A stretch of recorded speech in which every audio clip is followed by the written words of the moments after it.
The real estate market has been the cause of a lot of tension recently, and unfortunately, I have a feeling it's about to get worse before it gets better. That's what we're going to discuss in today's video on the Canadian real estate market update for February of 2022. The definitive guide on how to manage your credit. Product, penalty, price, in that order. It's never been more important to get your mortgage right. All right, so welcome back. The Canadian real estate market, it looks like it's going to get a little bit crazier before it gets significantly better. And that's bad news for buyers and probably good news for sellers. We've seen data come out from across the country in the last couple of weeks here, talking about what the real estate markets look like in respective cities. And it's going to be a really interesting spring market coming into March, April, and May of 2022. But before we get into it, do me that favor, hit that subscribe button, hit that notification bell, and please hit that like button so more people like you can see this video. Now, we're going to do something a little bit different today on the Canadian real estate update for February of 2022. We're going to bring in two of my really good friends to give you a bit of advice if you're a seller and a little bit of advice if you are a buyer. And they give some really great advice here near the end of the video. So stay tuned for that. And I'm going to jump you in and show you the actual market stats from each of the boards this month rather than throw it up on a map and do all of those things, because quite frankly, I want to make sure that you see it from the horse's mouth, in this case, the real estate boards themselves, so you can see what the actual data shows and what they're saying as opposed to what the media is grabbing onto and trying to sell you as the thing that is the major problem. Or as they say in the media, if it bleeds, it leads. I want to make sure that that's not part of this conversation. And we actually get into the actual conversation that the real estate boards are having and talk about what that means for you as a buyer. So congratulations to the people in Montreal and Quebec. We are going to start with you this month. I know you were absent last month from the data. I am so sorry about that.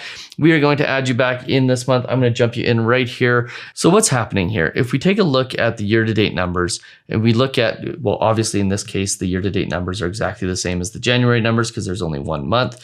Interesting that total sales are down by about 27%. Now, active listings are down about 15%, but new listings are up by 1%. So what that tells us is that coming into 2022, there was something that happened in the end of 2021 that led there to be less listings available coming into the new year. Now, the new listings for January are about the same as last year. They're down 1%, so not a significant difference there. But obviously, it started the year with less listings, and subsequently, because there was less listings available, it looks like there was also less sales. Obviously, housing prices are still up quite substantially, up 25% in that Montreal area. So it's going to be interesting to see what happens in the next couple months. Now, one thing I can tell you about Montreal's market, since I've been watching it for basically the last year, is that weird things tend to happen in Montreal's market. It moves very much independent of the rest of the market. And I don't mean weird things like weird things are happening there, but it just moves independently compared to the rest of Canada. Sometimes it has up months when the rest of Canada has down months, and sometimes it has down months when the rest of Canada has up months. So I think the next few months are going to be really interesting in that Quebec real estate market. Now, moving to a little bit bigger market, a market that pretty much has been watched across the board for the last couple of years by pretty much everyone in Canada, taking you into Metro Vancouver market. Some highlights here: detached homes, benchmark price is now $1.95 million. So in other words, if you want to buy a house where you don't have somebody attached to one of your walls, that's about the price point you're looking at there. Average days on market is about 44. So we're seeing some cooling off in that high-end market where we're seeing a few more days on market. It's taking longer to sell, probably because there's less demand at those super high prices. Active listings, there's 2,341, sales 622. You can see that the overall sold data shows that there are 2,285 homes sold in January of 2022. That's down from 2,389, so not a big difference there. But what the Vancouver Real Estate Board is telling us is that essentially the cause of less sales is due to a lack of inventory. And I actually don't doubt that. One thing to point out here is that the average price in the greater Vancouver area, the average benchmark price is now $1.255 million, which is an 18.5% increase over January of 2021. So we saw a pretty significant run up in prices there. It'll be interesting to see what the Vancouver market does, especially as interest rates start to go up. Now, one thing that I mentioned earlier is it's about to get crazy.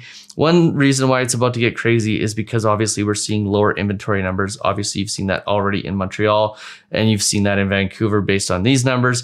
The thing is, when interest rates do start to go up, the belief is that it'll start to cool the market. But that isn't actually what's going to happen. What's going to happen is this: you're going to see both the Canadian market in general and individual markets in general start to heat up as interest rates start to go up.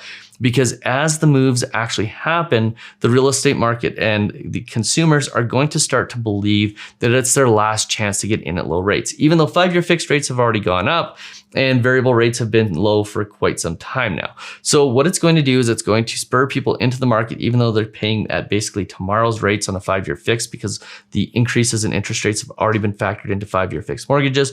And that's essentially going to lead us to a situation where we're going to see this spring market get spurred on as interest rates go up, not basically back off as interest rates go up. So that's going to be one thing that people should be watching out for.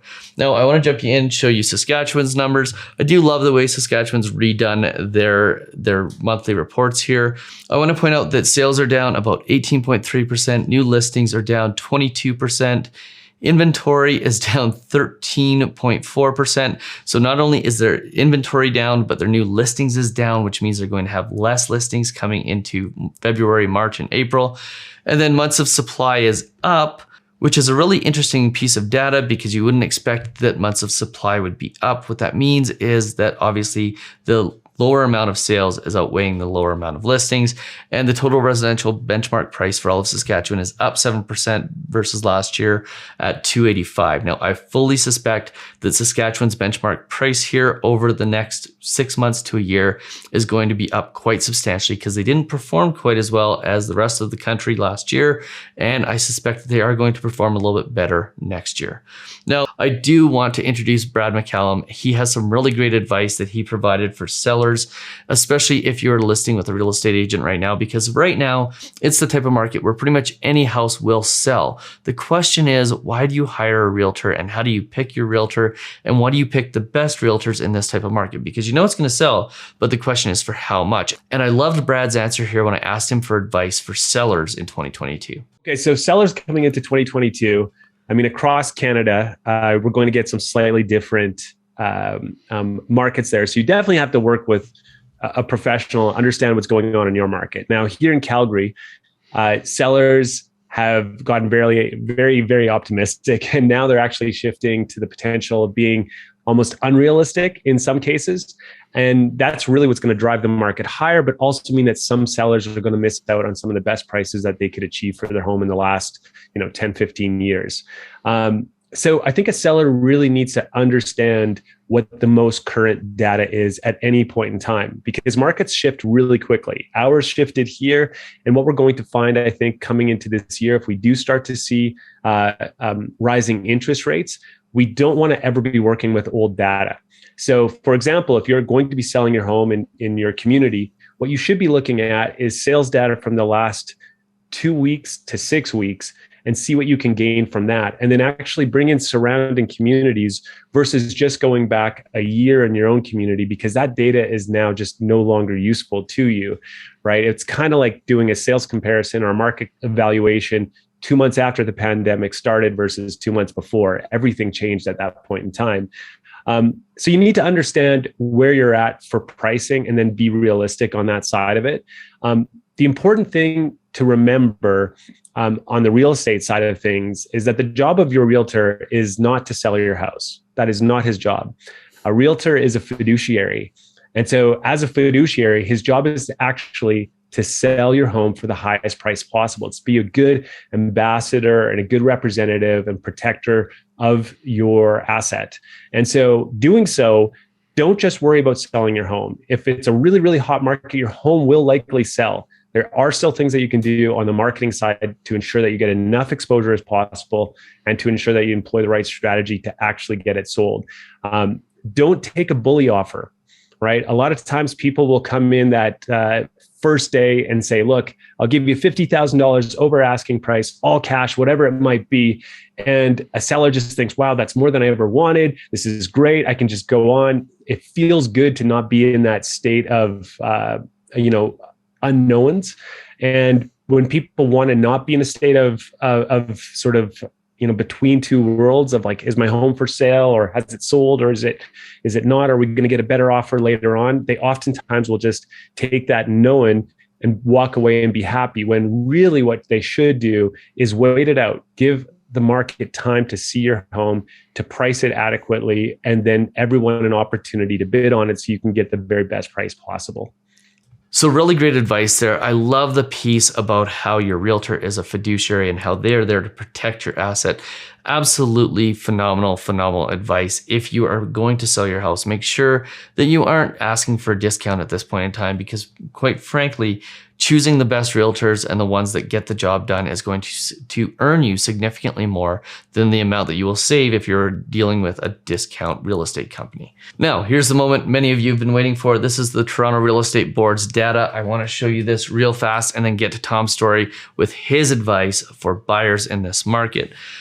First and foremost, really interesting numbers here. Sales are down compared to last year. Again, this is a trend across Canada. Sales are down, low inventory, prices are still up. We're starting to see the market cool a little bit from the perspective of number of transactions, although that could be because there's less listings, but really interesting numbers, and it'll be interesting to see where the trend lines go over the next couple of months. Now, with respect to new listings, we're seeing new listings pretty similar to 2020, pretty similar to 2021. So the listing numbers are still, pretty flat. This will be interesting to see what happens in February, because you can see last year in February, this is where this all spiked. We saw in December and November that listing numbers were essentially down near the end of the year for 2021. So I think that that's going to be a continued trend for the Toronto Real Estate Board going forward. And then sales to new listing ratio, obviously this is pretty similar to 2021.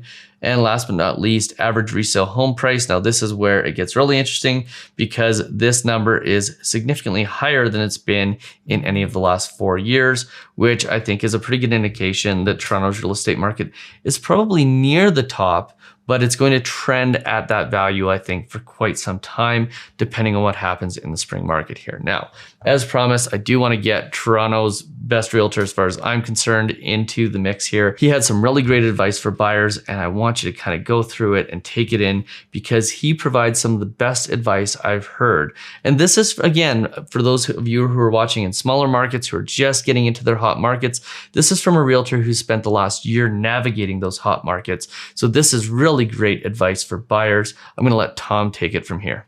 Okay, so the advice that I would give buyers in 2022 is going to depend on what you're doing. Are you a buyer that's coming into the market that does not own anything yet? You're currently renting and living at home, and you're that first-time home buyer, or are you someone that is going to sell and then buy and trade up into the market? Right? You're going to be in some type of competition. And that if you want to be a serious buyer in today's market, you have to kind of pre-qualify yourself even. And obviously on the mortgage side of things, you got to know what you can afford, and getting pre-approved for that mortgage, like buying that plane ticket before you get on the plane, right? That's always going to be step number one. But after that, you're going to have to know how to move quickly, and you're going to have to get all of your ducks in a row. And I really think that if you're a buyer, please don't meet your realtor at the door of the property for the first time.